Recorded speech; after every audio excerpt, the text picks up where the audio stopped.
제가 오프닝에서 알아야 할 것과 굳이 몰라도 되는 것을 구분하자는 이야기를 하면서 이렇게 문을 열었는데요. 알면 알수록 행복해지고 또 알아야 할 것들을 모아서 가족 건강 세미나를 여시는 분들을 모셨습니다. 나의 건강, 가족의 건강, 더 나아가서는 우리 지역 사회를 건강하게 만들기 위해서 오늘 굿데이 LA와 함께 해주시고 또 귀 기울여 주시면 좋겠어요. 아시안 아메리칸 드럭 어뷰즈 프로그램의 로렌 리 매니저 그리고 이번 세미나를 기획한 최인호 씨 두 분 인사드리겠습니다. 안녕하세요. 안녕하세요. 반갑습니다. 먼저 굿데이 LA 청취자분들께 각자 짧은 소개와 인사 한 말씀씩 좀 부탁을 드릴까요? 안녕하세요. 지금 방금 소개받은 로렌 리라고 하고요. 저는 에이시안 아메리칸 드럭 어뷰즈 프로그램 레지덴셜 프로그램에서 매니저로 일을 하고 있습니다. 지금 한 17년, 18년 됐네요, 벌써. 라디오 출연 진짜 오랜만이시라고 아까 10년 거의 10년 만에? 예. 저희가 그때 프로젝트가 있어서 네. 이 라디오 코리아에서 또 저희를 초대해 주셔서 저희가 아주 너무 감사한 마음으로 와서 방송을 한 기억이 납니다. 이번에 또 알찬 내용 가지고 와주셔서 너무 감사드리고요. 한 시간 동안 또 잘 부탁드릴게요. 예, 마이크를 살짝만 가까이 좀 해주실 수 있으실까요? 예. 네, 감사합니다. 예. 그 다음에 최인호 씨라고 제가 인턴인데 네. 일단 소개가 좀 필요할 것 같아요. 어떤 일을 하고 계신 분이신가요? 네, 알겠습니다. 안녕하세요, 굿데이 LA 애청자 여러분. 저는 대한민국 정부가 글로벌 핵심 인재 양성을 위해 추진하고 있는 웨스트의 참가자로 선발되어서 LA에 위치한 비영리기관 AADAP ADEP에서 인턴십을 진행하고 있는 최인호라고 합니다. 반갑습니다. 반갑습니다. 그러니까 너무 우리 오랜만에 이 스튜디오에 젊은 학생이 왔어요. 네. 대학교 4학년이라 그랬죠. 지금 한국에서 대학교 4학년으로 4학년. 다니고 있습니다. 너무 훈훈한 청년일세. 감사합니다. 그러니까 한국 대학생인데 이제 정부 인턴십 프로그램을 하려고 미국에 온 거예요. 네, 그래서 요 가족 건강 세미나를 기획하고 추진하고 이렇게 홍보까지 네. 하러 왔는데 방송 출연이 처음이라서 조금 긴장하신다고 들었어요. 그래서 네, 편안하게 말씀하시면 되겠네요. 로렌리 매니저님께서 한 지금 석 달 정도 같이 일을 했나요? 예. 최 인턴과 함께. 그렇죠. 아주 어땠어요?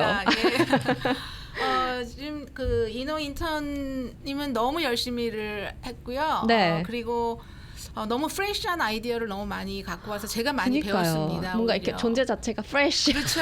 예. 저만 그런 줄 알았는데. 예. 굉장히 아이디어도 참신한 거 많이 그렇죠. 기획하고 예. 추진력도 굉장히 강하시고 예, 그렇습니다. 가족 건강 세미나를 우리 한인 커뮤니티에 너무너무 알리고 싶다고 이메일을 막 많이 보내주셨어요. 그래가지고 그래요, 그런 게 있어요 하고 모셨는데 가족 건강 세미나라는 게 대체 무엇인지 일단 소개를 좀 해주실까요? 네, 그렇다면 이번 주 수요일 오후 6시에 네. 로스앤젤레스 한국교육원과 공동 주최하여 열리는 가족건강 세미나에 대해서 설명해드리겠습니다. 네. 이번에 LA 한국교육원과 ADEP을 비롯한 여러 비영리 단체들이 공동으로 주최하는 가족건강 세미나는 6월 12일 수요일, 바로 내일 모레입니다. 얼마 안 남았네요. 네. 오후 6시 LA 한국교육원에서 열릴 예정이고요. 이번 세미나는 한인 가정과 커뮤니티의 건강 생활을 지원하기 위해 설계되었습니다. 그리고 심리치료 및 중독의학 분야의 전문가 4분이 참여하는 패널 토크쇼로 진행될 예정입니다. 제가 그 자리에서도 사회자로 있을 예정이고요. 사회를 보시는 거예요, 거기서? 네, 그때도 네. 많이 떨리긴 하겠지만 최선을 다해서 하도록 하겠습니다. 오늘 연습해가지고 가면 되겠다, 그렇죠? 네, 맞습니다. 그러면은 어떤 것들을 얻으실 수 있는지 궁금해요. 어떤 분들이 참석해서 어떤 내용을 강의를 좀 하시나요? 네, 저희 전문가분으로는 임상심리학 박사이자 가족 심리치료 전문가인 닥터 케이킴, 그리고 예방 및 중독의학 전문가인 닥터 윤과 닥터 청, 그리고 마약 단속국인 DA에서도 나와서 자리를 해주시는데요. 저희가 이제 이곳 LA에 사시는 분들이 가정을 봤을 때 한국에서 태어나고 자라신 본인 세대, 그리고 미국에서 태어나고 자라신 자녀 세대분들이 있습니다. 이런 분들이 소통을 하는 데 있어서 어떻게 더 효과적으로 하느냐, 그리고 이런 소통에서 파생돼서 어떠한 어려움들을 대처할 수 있으며 그렇죠. 궁극적으로 어떻게 행복하고 안전한 가정을 꾸릴 수 있을까 그거에 대한 많은 정보와 자원들을 소개해드리려고 합니다. 네. 좋아요. 그 진짜 많은 문제거든요. 모든 사람들이 사춘기를 겪지만 여기서 태어난 2세들, 3세들은 그 윗세대, 부모 세대와 갈등이 사춘기에서 더 폭발적으로 나는 경향이 있기 때문에 많이 미리 공부해두고 알면 좋을 것 같고, 지금 사춘기 자녀를 겪고 있거나 아니면 뭐 손자, 손녀분들과 좀 갈등을 겪고 있다 하시는 분들은 참석하셔서 들으시면 좋을 것 같아요. 그리고 물질 중독에 대해서도 로렌 리 매니저께서도 참석을 하시는 거죠? 예. 저도 네. 참석을 해서 저기 인턴님께서 저에게 시간을 좀 할애를 해주셔서 저희 마약 중독과 관련된 그리고 어떤 치료 프로그램이 있고 어떤 식으로 치료가 진행이 되는지 사실은 이런 주제는 간단한 문제가 아니기 때문에 시간이 많이 걸리긴 하지만 저희가 1시간 반으로 할애가 되어 있어서 그 안에서 제가 아주 핵심적이고 간단하게 제가 갖고 있는 정보를 같이 나누려고 합니다. 아니 그 물질 중독, 그러니까 뭐 쉽게 생각하면 마약류 중독이라고 우리가 좀 생각을 해보자면 정말 요새 한국도 그렇고 미국도 그렇고 문제가 참 많아요. 그렇죠. 한국도 요새 많이 유통되고 맞아요. 있다고 기사들을 좀 접한 것 같고 미국은 뭐 더 할 것도 없고 점점 더 나빠질 수 있을까 싶은데 더 나빠지고 있더라고요. 그래서 그런 이야기, 물질 중독에서부터 우리 가정을 어떻게 지킬 수 있는지, 이거는 사실 연령대가 상관이 없는 것 같거든요. 어린아이들부터 뭐 시니어분들까지 다양하게 가정을 지키는 방법을 우리 로렌 리 매니저께서 오늘도 좀 설명을 해주신다고 하셨어요. 그렇죠? 우리 최인호 인턴은 한국에서 왔잖아요. 네. 한국 마약 심해지고 있다라고 하는데 느끼기에 어때요? 진짜 한국에서 살면서. 어렸을 때 이렇게 지내오면서는 마약? 그거는 그냥 드라마나 미국 영화에서만 나오는 일이었습니다. 내 일은 아닌 것 같은 다른 세계의 일인 것 같았죠. 그렇게 마약 청정국이라는 명예도 있었던 대한민국에 살면서 관계없이 살았는데 이제 뉴스에서 유명 인사들이 마약에 연루되고 그리고 많은 매체들이 이제 마약 청정국이 아니다. 이제 우리나라도 마약에 경각심을 갖고 대처해야 된다. 이런 분위기가 있습니다. 그래서 저도 이러한 부분에 대해서 도움이 되고 싶고, 그렇다면 미국이 지금 마약 문제로 제일 골머리를 앓고 있는데 이곳 미국에 와서 이들은 마약 문제에 어떻게 대처하고 있는지 이거를 직접 경험하고 배운다면 한국에 가서도 우리 이런 문제에 대해서 일조를 할 수 있지 않을까라는 생각으로 이곳 에이뎁에 오게 되었습니다. 아, 그렇구나. 그러면은 한국은 어느 정도예요? 좀 설명을 할 수 있을까요? 그 마약 청정국은 옛말이 됐다고 하셨는데 실제로 얼마나 좀 많아졌는지 설명을 해주시면 좋을 것 같아요. 네, 알겠습니다. 과거 대한민국은 말씀하셨던 것처럼 마약 청정국으로 불리며 마약과는 떨어진 채로 살아왔습니다. 하지만 2016년 높은 마약 사범 증가율로 인해 마약 청정국 지위를 잃어버리게 되었습니다. 2016년 당시 인구 10만 명당 마약 사범이 25명을 기록하면서 유엔이 정한 마약 청정국 마지노선도 넘었고요. 또한 이 수치는 꾸준히 증가하여서 지난해에는 35명에 이르기까지 했습니다. 10만 명당 35명. 그럼 마약 관련돼서 범죄들도 많이 늘고 있는 것 같고, 그 미국에 와 보니까 어때요?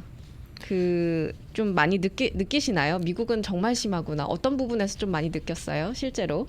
제가 미국에 와서 느낀 부분이 몇 가지 있는데 일단 한국과 미국에서 사람들이 마약에 대한 인식에서 차이가 매우 큽니다. 인식의 차이가 있다. 어떻게 차이가 있을까요?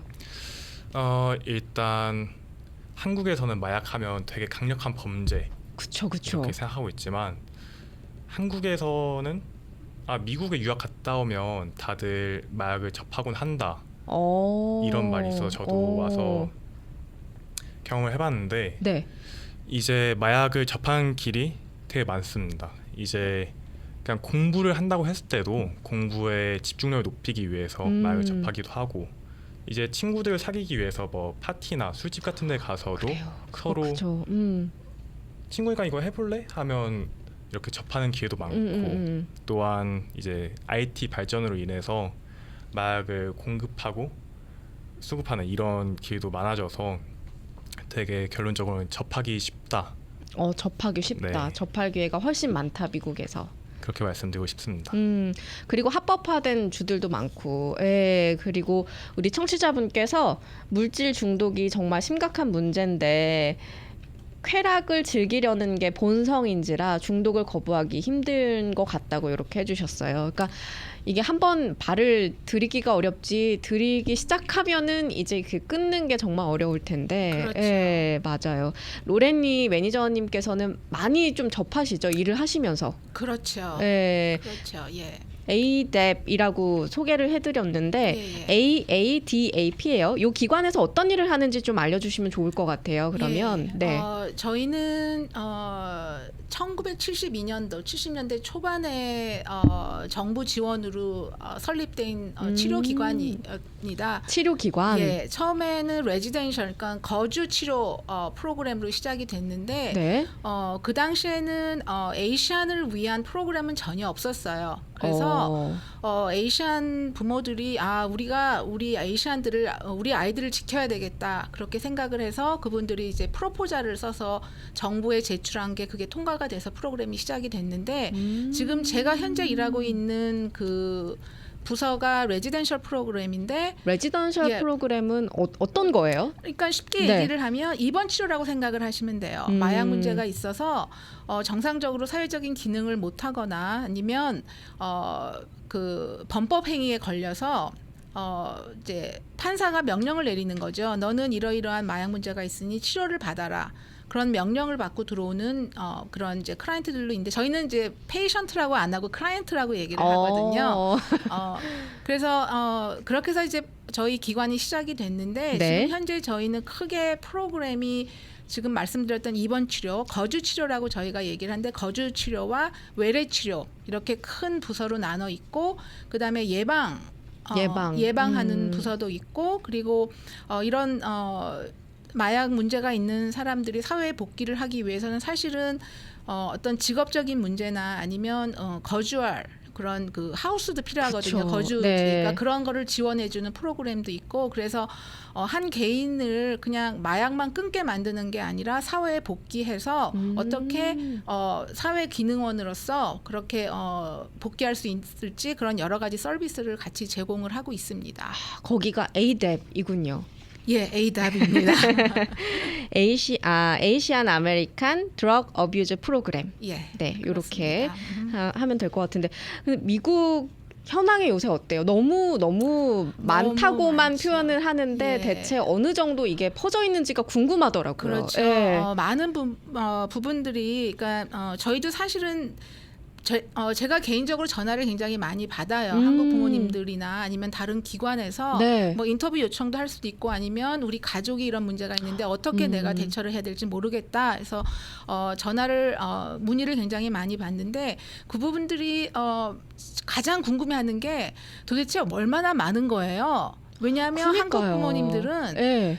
근데 그래서 저희가 이제 저희 기관 자체에서 통계를 한번 내보자. 그러니까 이제 숫자를 좀 네. 보여드리면 훨씬 와 닿으니까. 그런데 그러니까 통계 자료를 찾기가 너무 힘들어요. 특히 한국 그래서 저희가 이게 도대체 왜 그럴까 생각을 해봤더니 한국 우리 문화인 것 같아요. 우리는 문제가 있으면 외부에 노출하기보다는 가족 안에서 해결을 하려고 하는 이제 그런 그쵸. 부분이 있잖아요. 네. 그래서 공식적으로 나와 있는 통계 자료를 찾기가 힘들어요. 왜냐하면 치료 프로그램을 가든지 뭐 병원을 가든지 뭐 이렇게 해야지 그런 그 통계 자료가 나오는데 가족분들이 해결하려고 하고 자꾸 숨기고 감추려고 하기 때문에 사실은 통계 자료는 없어요. 찾기가 힘들어요. 너무 네. 아쉽게도. 그런데 제가 아까 처음에 말씀드렸듯이 제가 이 기관에서 일한 게 한 17년 지금 18년째 되고 있는데 네. 치료를 받으러 오는 연령이 점점 낮아지고 있어요. 그리고 저희가 이제 인터뷰를 해보면 너 네. 처음 언제 시작했냐고 물어보면 점점 그 연령대가 낮아지고 있어요. 학교에서 친구가 권유로 그렇게 보면 우리 한국 아이들도 안전한 지대가 아니라는 거죠. 학교나 그쵸. 커뮤니티나 아무 데서나 구할 수 있기 때문에 정말로 위험한 상태예요. 너무 예. 우리 매니저님께서 보시기에 예. 가장 낮은 연령대가 어느 정도였어요? 12살 아이가 학교에서 수업 시간에 그 그러니까 마약을 하는 방법이 사실은 여러 가지가 있는데 네네. 이렇게 코로 이렇게 이제 그거를 흡입하는 게 있는데 그 교실에서 선생님 몰래 그냥 이렇게 그러니까 손을 코에다 대고 있는 거죠. 그러면 이제 모르잖아요. 모르죠. 예, 예. 그렇게 하는 그것도 이제 받고 그리고 대부분이 학교 안에서 이루어지고 있어요. 그렇게 그래요. 예, 이제 마약을 대부분. 접하고 예. 저도 최근에 놀랐던 게 작년 그 할로윈이었나? 재작년 할로윈이었냐? 그때 이제 원래 할로윈 행사라 하면 사탕과 초콜릿을 그렇죠. 나눠주는 게 그 빅 이벤트인데 그렇죠. 학교에 그 행사를 취소하는 학교들이 많아졌다고 맞아요. 하더라고요. 예. 대부분. 왜냐하면 사탕 모양의 그 마약류가 예. 있어서 예. 그 어린아이들에게도 그걸 줄 수 있기 때문에 그렇죠. 예. 뭐 같은 반 친구가 주기도 하고 뭐 집에서 그렇죠. 어디 가져와서 주기도 하고 그래서 예. 그런 행사를 아예 금지했다라는 얘기를 듣고 와 이게 연령대가 초등학교에서부터 이렇게 좀 그렇죠. 시작이 되면 큰일이다라는 그렇죠. 생각이 좀 들어요. 예. 그래서 한국에서 오신 분들은 조금 더 놀라우실 것 같아요. 왜냐하면 한국에서는 조금 더 우리 아까 이노 인턴께서 말씀하셨듯이 남의 얘기, 드라마나 영화에서 나오는 얘기처럼 좀 다른 세계 사람들이었는데 여기서는 좀 그 주변에서 많이 볼 수가 있으니까 그렇죠. 그것이 좀 다르고 우리가 우리 자녀들, 우리 손자 손녀들을 지키는 방법을 미리 좀 알고 있어야겠다라는 그렇죠. 생각이 듭니다. 예. 우리 청취자분께서 질문을 주셔서 요거 하나 질문을 하고 좀 넘어가도 될까요? 예. 커피도 그렇고 담배도 그렇고 술도 그렇고 다 중독이잖아요. 그렇죠. 그러니까 모든 마약 중독의 출발점이 사실 마약 말고 그 전에 뭐부터 좀 중독이 시작되는 경우가 있을까요? 근데 이제 그런 네. 거를 이제 이해하시기 위해서 중독이 뭔가라는 거를 먼저 이해를 하시는 게 필요한데 네. 사실은 저도 카페인 중독이에요. 그러니까 제가 저거를 의외로 또 카페인 중독이시라고. 왜냐하면 어디를 여행을 간다 그러면 네.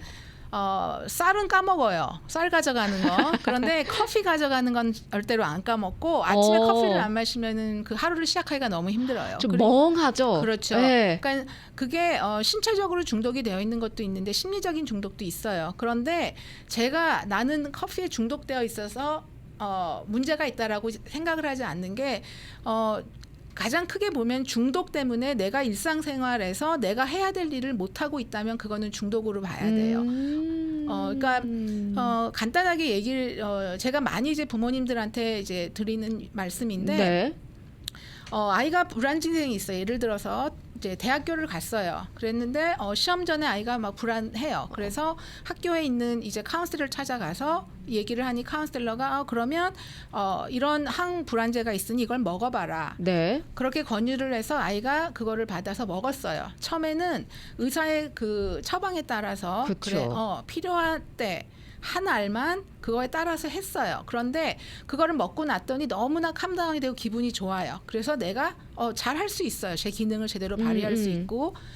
그런데 어느 시점에 이르러서 의사가 처방한 것보다 더 많이, 더 자주, 그리고 내가 그냥 그 기분을 느끼기 위해서 먹는다고 하면 그 약을 그러면 그 캄다운된 기분을 그렇죠, 느끼기 위해서 그렇죠. 필요에 의해서가 아니라 내가 엑스트라로 그런 기분을 느끼기 위해서 그 약을 복용을 하기 시작을 한다면 그거는 중독으로 가고 있는 그런 단계라고 보실 수가 있는 거예요. 그러니까 중독의 개념을 조금 넓게 생각을 하면 네. 그냥 많은 분들이 우리 애 그냥 항불안제 먹고 있어요. 근데 그게 왜 문제인가요? 라고 왜냐하면 의사가 처방을 해준 그쵸, 약이니까요. 처방약이니까. 그렇죠. 네. 그런데 그거를 다른 목적으로 그리고 그러니까 오남용이라고 할 수가 있는데 그렇게 이제 보면 아이가 이제 중독에 있구나. 그래서 부모님들이 좀 많이 공부를 좀 하셔야 돼요. 이런 부분에 있어서. 왜냐하면 여기는 너무나 쉽게 접할 수 있고 그리고 18세가 넘어가면 암만 부모를 해도 의사가 그 정보를 공개 안 하죠. 안 하잖아요. 네. 그래서 정말로 힘든데 부모님들이 많이 아셔야지 이제 대처를 할 수 있고 그래서 저희가 참 안타까운 부분 중에 하나. 그래서 저희가 그 세미나를 개최를 한 이유가 너무 안타까운 거예요. 여기에 사시는 많은 그 한국 부모님들이 여러 가지 너무나 다양한 서비스가 있고 조금 미리 알면 크게 문제가 커지기 전에 대처할 수가 있는데 그게 너무 안타까워서 저희가 이번에 그런 세미나를 이제 기획을 한 거고 우리 너무나 다행스럽게 인턴이 또 그 시점에 맞게 잘한다 인턴. 그렇죠. 오셔갖고 저희한테 너무 많은 도움이 됐는데 그래서 이번 기회로 저희가 이제 코로나 사태도 조금 이제 풀리고 해서 아마 정규적으로 이런 세미나를 기획을 하려고 지금 계획 중에 있습니다. 사실 제가 그냥 생각했을 때 중독은 예방이 정말 가장 중요한 것 맞아요. 같거든요. 왜냐하면 시작하면은 끊기가 어렵기 때문에 그렇죠. 그래서 예방을 위해서 많이 아시면 좋을 것 같은데 오늘 이런 물질 중독에 이미 시작된 우리 가족 구성원들을 갖고 있는 분들도 계실 거란 그렇죠. 말이에요. 그분들께도 좀 도움이 될 만한 정보를 알려주시면 좋을 것 같은데 광고를 잠깐 듣고 와서 이야기 이어가도록 하겠습니다. 오늘은요 이 두 분을 함께 하고 있습니다. 아시안 아메리칸 드럭 어뷰즈 프로그램의 로렌 리 매니저와 최인호 씨 이렇게 두 분 함께 하고 있는데요. 물질 중독에 대해서 잠깐 이제 그 정의, 진단 기준 이런 걸 좀 말을 했어요. 근데 그 우리가 생각하는 중독 진단 기준은 사실 이것 때문에 일상생활이 불가능할 때 전문가를 찾아야 한다. 그때라고 말씀을 해주셨는데 병원에서 진단하는 기준 좀 다른가요? 어때요? 똑같아요? 병원에서 이제 진단을 하는 게 전문가가 쓰는 진단 그 체계, 그러니까 그 책이 있어요. 그 DSM이라는 건데 그거는 정신질환 진단 및 통계 편람이라는 책인데 그거는 이제 전 세계적으로 다 사용을 하고 있어요.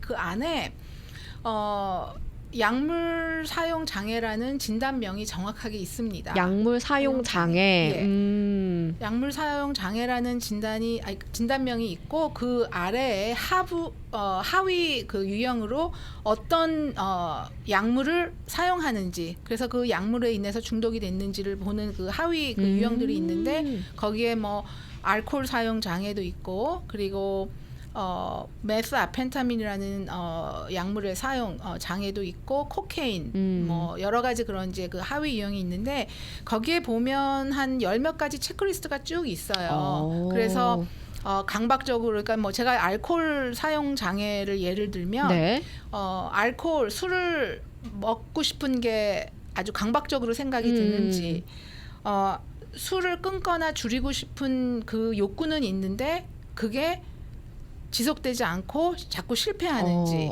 그리고 술을 먹고 나서 내가 학업이나 아니면 업무나 그런 생활에 지장을 주는지 그리고 가족을 케어하는 거에 있어서 그거에 지장이 있는지 여러 가지 그런 걸 체크하는 체크리스트가 있어요. 근데 그거는 전문가의 어떤 그런 경험이나 그런 수련을 통해서 그거를 이제 진단을 그쵸. 하게 되는데 왜냐하면 마약이나 어떤 뭐 알코올 사용을 하는 분들이 행동 특성이 있는데 굉장히 그러니까 쉽게 얘기하면 거짓말이라고 얘기를 할 수가 거짓말? 있는데 예, 하고도 안 했다라고 얘기를 하고 그리고 조금 마셨다라고 얘기를 하거나 아니면 내가 한 거는 이러이러한 이유 때문에 한 거지 내가 문제가 있는 건 아니다라고 그런 여러 가지 그 방어 기제가 있는데 그런 거를 근데 제가 경험하면 모든 사람들이 다 그렇게 말씀들을 하셔요. 그렇기 때문에 그냥 이제 그 평가 상황에서 이 질문에 답하는 거 그냥 그 yes,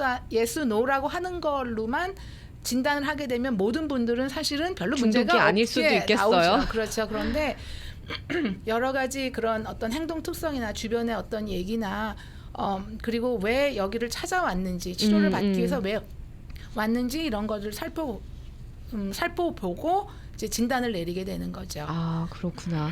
그 우리 청취자분께서 예.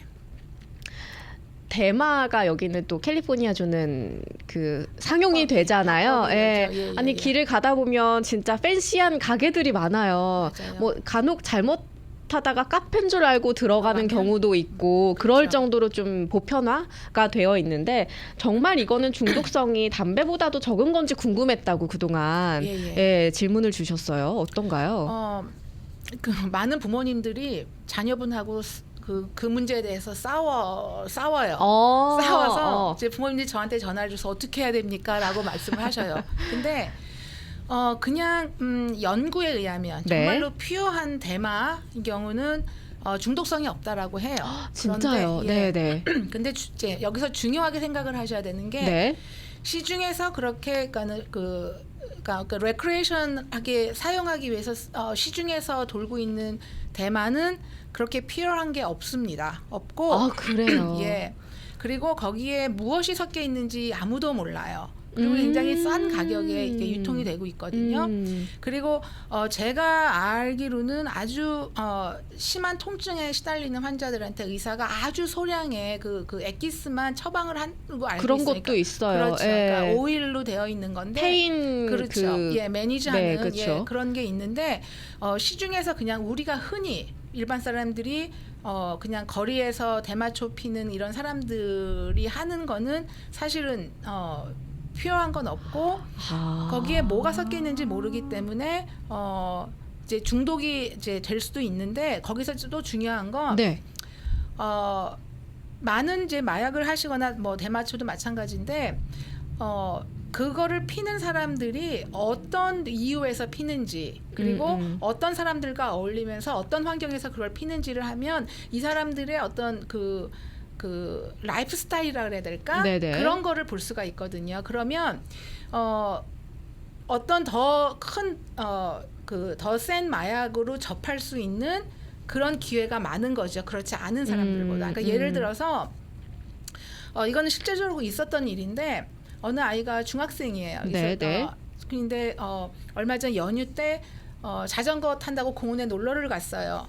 그래서 이제 가족이 가서 놀다 와라 했는데 갑자기 이제 친구한테 전화가 온 얘가 쓰러졌다고. 그래서 이제 가족이 가봤어요. 알고 봤더니 동네에서 이제 뭐 남자아이니까 거기서 어울려 놀다가 어느 애가 브라우니 같이 생긴 걸 준 거예요. 그러니까 알죠? 공원에서? 예, 예. 공원에서. 그래서 그 아이가 그걸 먹었어요. 네. 뭔지 모르고. 근데 그게 그냥 우리가 흔히 얘기하는 그 간식에 그 만든 그 브라우니가 아니라 그 대마초를 아주 농축해서 만들어 놓은 거, 정말로 그게 브라우니랑 똑같은데 그거를 먹은 거예요, 아이가.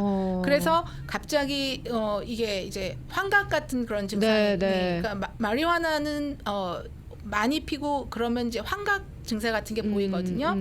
그래서 이제 그 다른 친구가 보고 이제 가족한테 전화를 해서 데리고 가서 이제 왔다는 이제 그 얘기를 들었는데 사실은 시중에서 있는 게 뭐 어떤 건지를 모르잖아요. 그 안에 무엇이 섞여 있는지. 그쵸. 그래서 제가 부모님들한테 하는 그게 중독성이 있다 없다 합법적이니까 안전하다 아니다라는 거에 논쟁을 하는 건 사실은 시간 낭비예요. 의미가 없네요. 그렇죠. 의미가 네, 없고 연구가 완전 퓨어한 걸로 했는데 사실 그렇죠. 시중에 있는 건 그렇죠. 퓨어하지 않으니까. 예. 그런지 모르는 거고 그거를 논쟁하기보단 네가 이거를 왜 원하는지 어떤 친구들하고 어울려서 이거를 하고 싶은지 거기서 네가 얻고자 하는 게 뭔지를 조금 더 그것 쪽으로 그러니까 초점을 맞춰 나간다면 네가 대마초를 피는 게 나쁜 행동이야. 그러니까 나쁘다는 거에 초점을 맞추는 것보다 그걸 해서 결과 왜 너가 그거를 원하는 건지 네가 왜 그거를 어울리고 싶어 하는지에 대해서 조금 더 그 주안점을 갖고 얘기를 한다면 논쟁거리는 없어지는. 왜냐하면 대화가 시작이 되는 거니까. 관점을 조금만 다르게 그렇죠. 가져야겠네요. 그렇죠. 그래서 저희가 그 요번에 기획한 세미나에서 그 닥터 케이 킴이 그 커뮤니케이션에 대해서 말씀을 해주실 건데 네네. 어떻게 가족이 그러니까 대화를 할 건지 그런 스킬이 굉장히 필요해요. 특히 이제 그 부모하고 청소년 그 10대 아이들의 그 변화무쌍한 그런 감정이나 잘못 건드리면 큰일 나잖아요. 그 아이들하고 어떻게 커뮤니케이션을 정말로 효과적으로 할 건지 그런 것들에 대해서 그게 정말로 그게 예방하고도 연관이 돼요. 그럼요. 그래서 그런 부분이 가장 중요하죠. 그 주변에서 어떤 청취자분께서 저도 가까운 사람이 몇 년 동안 마약류를 하면서도 하지 않았다고 숨겨서 지인임에도 불구하고 좀 상처를 받았었다고. 그리고 그렇죠. 대마초도 사람마다 다르지만 하루 종일 담배 피는 사람도 봤다고.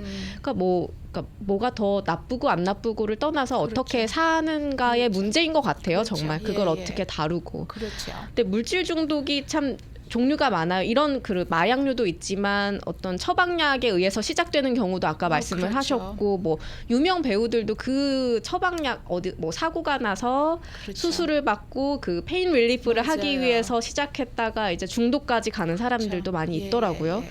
그래서 어떤 중독이든 초기에 하면 좀 쉬운가요? 치료를? 어떤 것도 그렇죠. 어떤 것도 그런데 이제 제가 그러니까 마약 종류가 그냥 크게 세 가지로 보면 각성시켜주는 마약이 있고요. 그리고 억제, 그러니까 캄다운 시켜주는 마약이 있고, 그 다음에 아까 제가 메리화나 얘기를 했지만 환각제 역할을 하는 그렇게 크게 보면 세 가지 유형으로 나눌 수가 있어요. 네. 근데 지금 이제 진행자분이 말씀하신 페인을 좀 이렇게 해주기 위해서, 그러니까 많은 분들이 예를 들어서 교통사고가 났어요. 그래서 근육이 너무 아파요. 어떻게도 안 나요. 의사가 그러면 근육 이완제를 처방을 해줘요.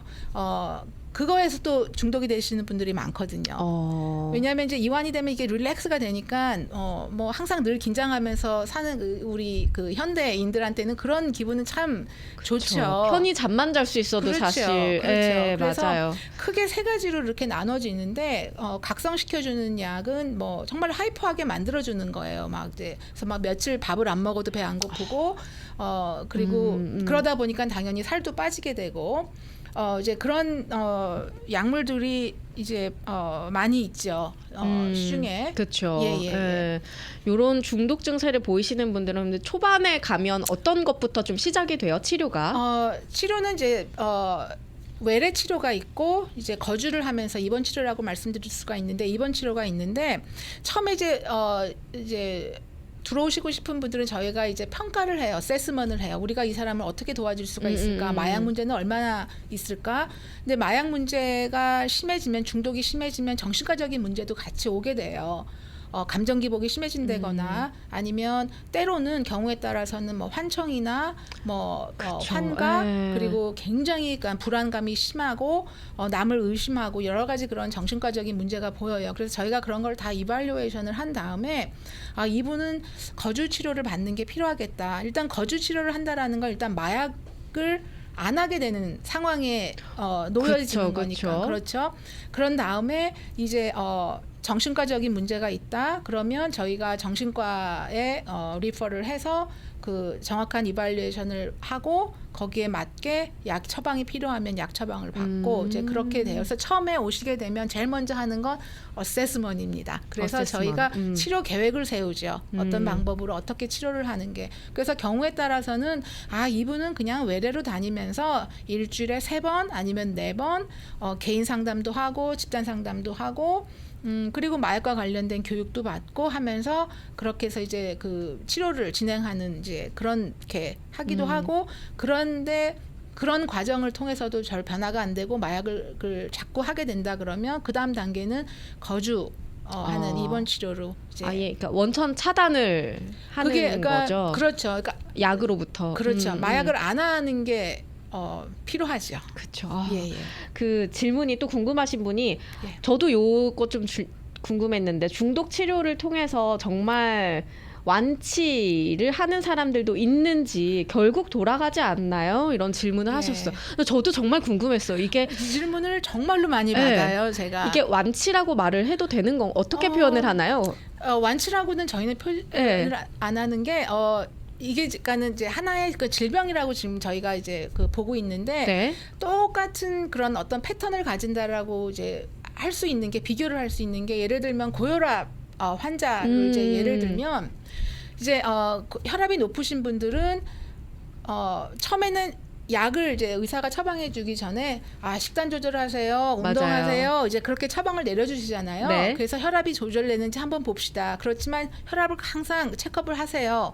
근데 어떤 이유에서 혈압이 조절이 안 돼요. 그러면 이제 의사가 혈압약을 이제 먹읍시다라고 처방을 해주죠. 그런데 혈압이 높으시거나 당뇨도 마찬가지인데 그냥 단기적으로 치료를 받았다고 해서 그분이 그 병으로부터 완쾌되지는 않아요. 조절을 하면서 그쵸. 이제 생활을 해야 되는 건데 평생 약을 드시는 그렇죠? 분도 계시고. 그렇죠. 그러면 약을 끊었다 하더라도 항상 식단 조절하셔야 되고 운동하셔야 되고 뭐 스트레스 매니지먼트 하셔야 되고 여러 가지 그런 그 부수적으로 따라지는 그런 여러 가지 그런 처방들이 있잖아요.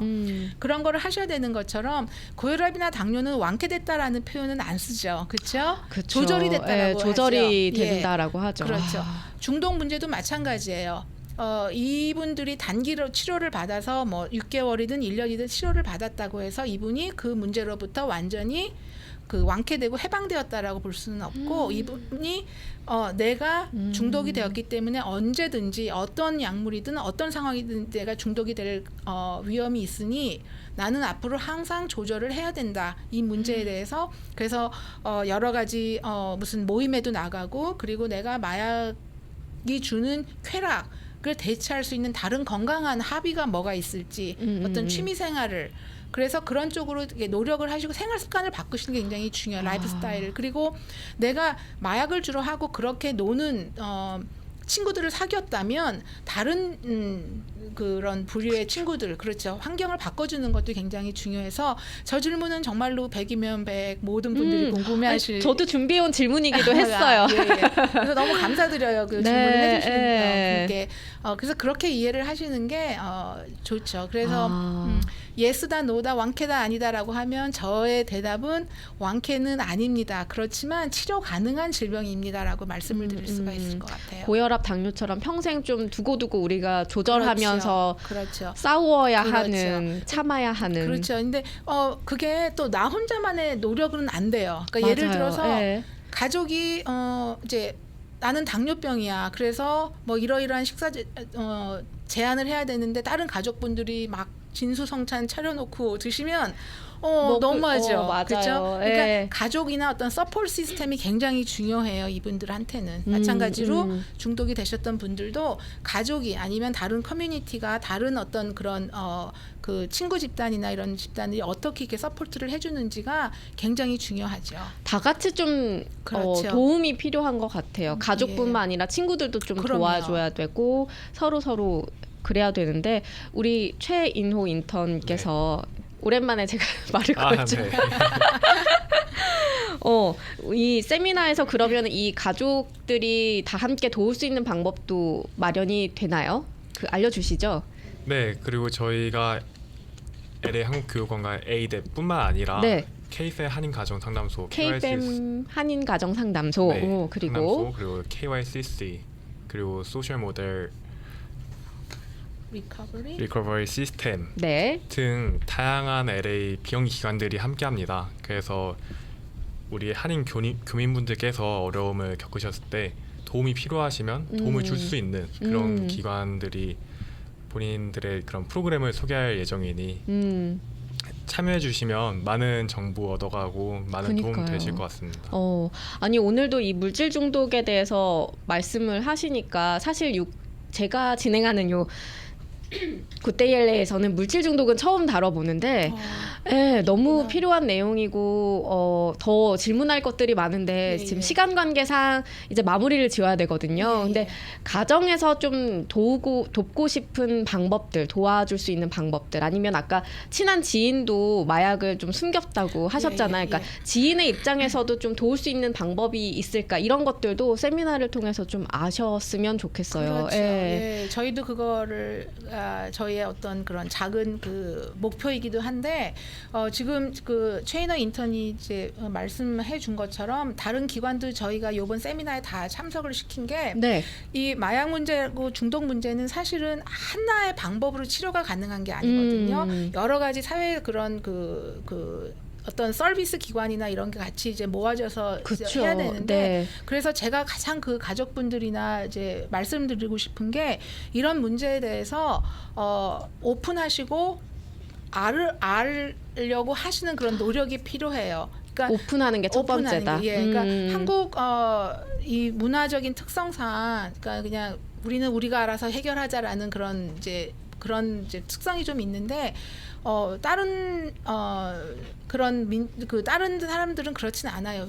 나 이런 문제 있으면 다 쉐어를 하고 그쵸. 그래서 네. 뭐 그러면은 여기에 무슨 기관이 있으니 거기 가봐라. 그런 걸 정보를 많이 알아서 이제 도움을 요청하고 하거든요. 그래서 그냥 한마디로 말씀을 드리면 오픈 마인드 하셨으면 좋겠어요. 오픈해서 어디든 좀 도움을 요청하면 그렇죠. 거기서 또 필요한 예, 부분들을 그렇죠. 받을 수 있으니까. 그리고 이런 네. 문제는 가족이 하기가 너무 힘들어요. 그래서 전문가의 도움을 받으시는 게 가장 필요하죠. 오늘 정말 좋은 말씀 주셔서 감사드리고요. 최인호 인턴도 이렇게 우리 굿데이 LA에서 물질 중독에 관해서 가족 건강 세미나에 대해서 소개할 수 있게 이렇게 기회를 주셔서 감사드립니다. 네, 다음에 또 뵙도록 예, 하겠습니다. 감사합니다. 안녕히 가세요. 네, 감사합니다. 감사합니다.